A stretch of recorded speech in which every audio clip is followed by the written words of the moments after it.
નમસ્કાર. રામ આ નામ સાંભળતા જ આપણા મનમાં ભક્તિ અને શ્રદ્ધાનો ભાવ જાગી જ જાય છે, ખરું ને?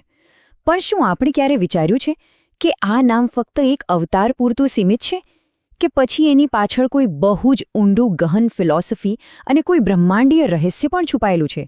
ચાલો આજે આપણે સાથે મળીને આ જ રહસ્યોની ઊંડી સફર પર નીકળીએ. તો આપણી આખી ચર્ચાનો મુખ્ય સવાલ આ જ છે. રામ નામની રચના પાછળનું વિજ્ઞાન શું હોઈ શકે? આ એક નાનકડો શબ્દ કઈ શક્તિઓનું પ્રતીક છે? આ જ સવાલ આપણને ભક્તિની પરિચિત સપાટી પરથી જ્ઞાનના ઊંડાણમાં લઈ જશે.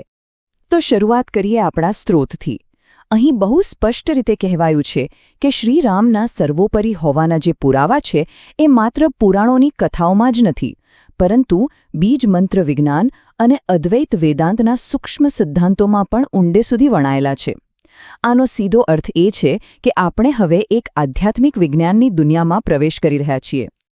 ચાલો તો સૌથી પહેલાં એ સમજીએ કે આ નામની રચના પાછળનું વિજ્ઞાન શું છે. અને આ સમજવું ખરેખર ખૂબ જ રસપ્રદ છે, કારણ કે આ કોઈ સામાન્ય નામ નથી, પરંતુ બે અત્યંત શક્તિશાળી મહામંત્રોના આત્માનું મિશ્રણ છે. આપણી સનાતન પરંપરામાં જુઓ તો આ બે મહામંત્રોનો દરજ્જો સૌથી ઊંચો છે. એક છે ભગવાન વિષ્ણુને સમર્પિત ઓમ નમો નારાયણાય અને બીજો છે ભગવાન શિવને સમર્પિત ઓમ નમઃ શિવાય. અને રામ નામનું આખું રહસ્ય એ આજ બે મંત્રોની અંદર છુપાયેલું છે. હવે અહીંથી વાત ખરેખર રસપ્રદ બને છે.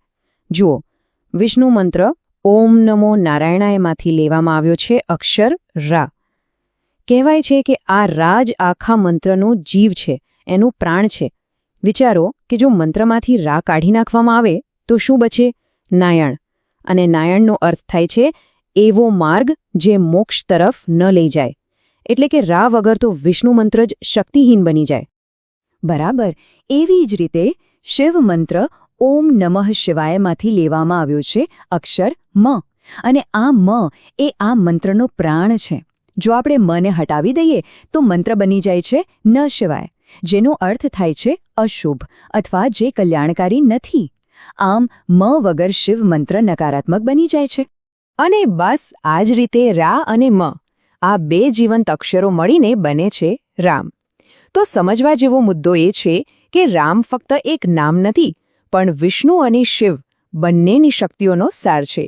તે આ બંને મહાન મંત્રોનો આત્મા છે. એટલે કે રામ નામમાં જ વૈષ્ણવ અને શૈવ પરંપરાની શક્તિઓનો સંગમ છે. ચાલો હવે થોડા વધુ ઊંડા ઉતરીએ અને સમજીએ કે આ બે અક્ષરો કેવી રીતે એક બ્રહ્માંડીય સંતુલન બનાવે છે. કારણ કે આ માત્ર અક્ષરોનું મિલન નથી, આ તો બે મૂળભૂત તત્વોનું મિલન છે. જો રા અક્ષર અગ્નિબીજ છે. અગ્નિનું કામ શું? શુદ્ધ કરવાનું. તો રા આપણા પાપો અને કર્મોને બાળીને ભસ્મ કરી નાખે છે. એ શુદ્ધિકરણની શક્તિ છે. અને બીજી તરફ મ એ સોમ તત્વ છે.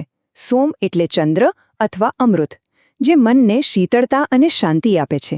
એ પાલન અને પ્રેમની શક્તિ છે.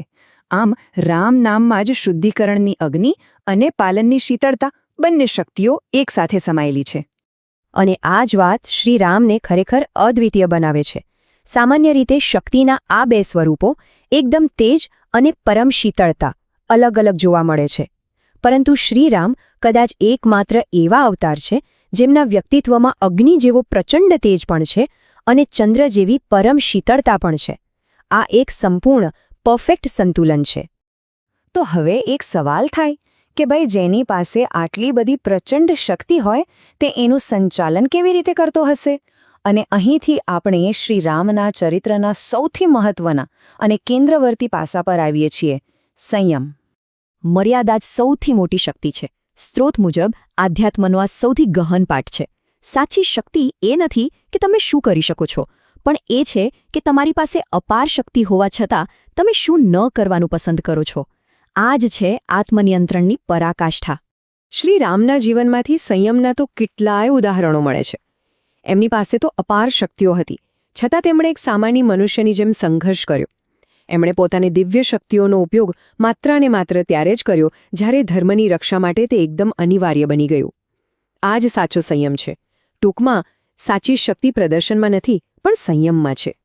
અને આ જ સંયમ અને સંતુલન શ્રી રામને એક વ્યક્તિથી ઘણો ઉપર ઉઠાવીને એક સિદ્ધાંતનું સ્વરૂપ આપે છે અને એ સિદ્ધાંત બીજું કોઈ નહીં પણ ધર્મ છે.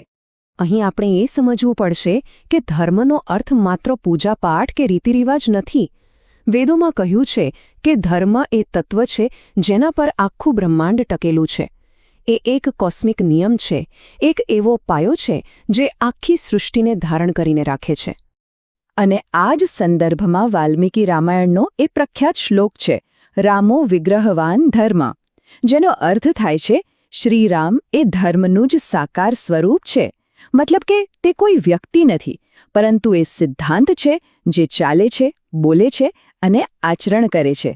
તેઓ ધર્મના જીવંત ઉદાહરણ છે. સારું, આટલું બધું સમજ્યા પછી આપણે હવે અંતિમ અને કદાચ સૌથી ગહન સત્ય તરફ આગળ વધી રહ્યા છીએ કે રામ નામનો ખરો આધ્યાત્મિક અનુભવ શું છે. ઉપનિષદમાં એક બહુ સુંદર ખ્યાલ છે.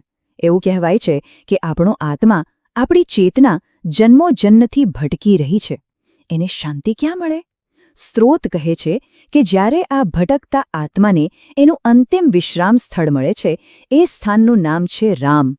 રામ એ શબ્દ છે જ્યાં આપણી ચેતના આવીને સ્થિર અને શાંત થાય છે, આરામ પામે છે. અને અંતમાં આ બધી ચર્ચા આપણને એક બહુ જ મહત્વપૂર્ણ પ્રશ્ન પાસે લાવીને મૂકે છે.